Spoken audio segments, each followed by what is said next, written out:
Willem Usselincx was a Flemish merchant, investor and diplomat who was instrumental in drawing both Dutch and Swedish attention to the importance of the New World. Usselincx was one of the founding fathers of the Dutch West India Company. Background: Usselincx was born in Antwerp, today a city and municipality in Belgium and the capital of the Antwerp province in Flanders, one of the three official regions of the Kingdom of Belgium. Usselincx was born at a time of major upheaval and change. His lifespan covered the period of the 80 Years' War, which was a revolt against Spain resulting in the secession of 7 provinces that came to form the Dutch Republic.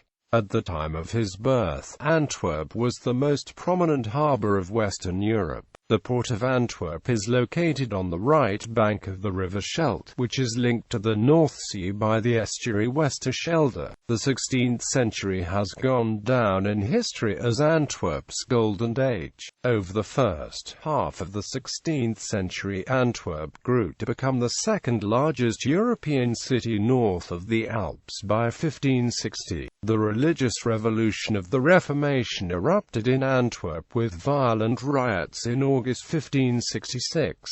The 80 Years' War followed shortly. The Spanish crown succeeded in recapturing the important provinces of Flanders and Brabant, including the major port city of Antwerp. This reclaimed area became known as the Spanish Netherlands. In 1585, Alessandro Farnese, Duke of Parma and Piacenza, had captured Antwerp after a long siege and sent its Protestant citizens into exile. The recognition of the independence of the United Provinces stipulated that the Scheldt should be closed to navigation, which destroyed Antwerp's trading activities.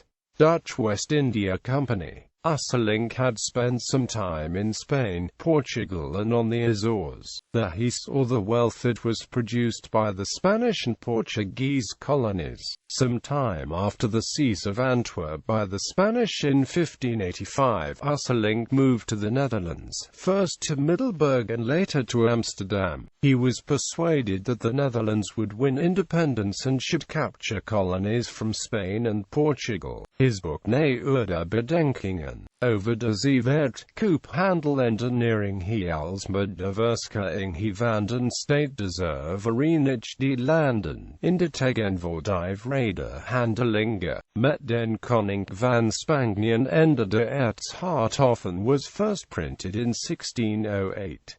This work translated into English as Further Reflections on the Navigation, Commerce and Trade, as also the assurance of the government of those united lands in the present treaty of peace with the King of Spain and the Archdukes, by a lover of real and constant peace, presented Usselincx's arguments for a West India trading company and made frequent reference to the Spanish power and source of wealth in the West Indies. In 1621, Usselincx was one of the founding fathers of the Dutch West India Company, an enterprise he had planned for many years. His intentions were not entirely commercial.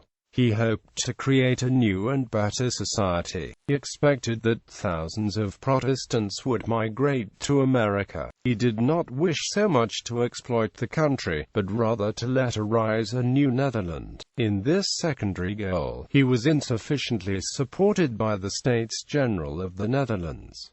New Sweden. Usselincx drew the attention of Peter Minuit to Swedish efforts to found the colony which would later become New Sweden. Like his friend Usselincx, Peter Minuit had also been disappointed by the Dutch West India Company and was replaced as governor of New Amsterdam. As early as 1626, Usselincx had described the advantages to Sweden of contributing in an overseas venture. He referred to the wealth acquired by Spain and the Netherlands in similar enterprises and extolled Sweden's resources for success in the marketplace. Usselincx received royal privileges from King Gustavus Adolphus of Sweden for a trading company. The king commissioned Usselincx to solicit subscriptions for the Swedish South Company in Sweden and its territories. Usselincx relocated from the Netherlands for Sweden but was unable to profit from his plans, despite the initial support of Axel Oxenstierna, Swedish Lord High Chancellor. Wars and financial hard times stopped the company before it launched any ships. In 1637, Minuit made arrangements with the Swedish government to create the first Swedish colony in the New World. But by that time, Usselincx was largely financially ruined due to bad investments and unable to profit from his vision. The Swedish East India Company would not be founded until 1731 for the purpose of conducting trade with the Far East.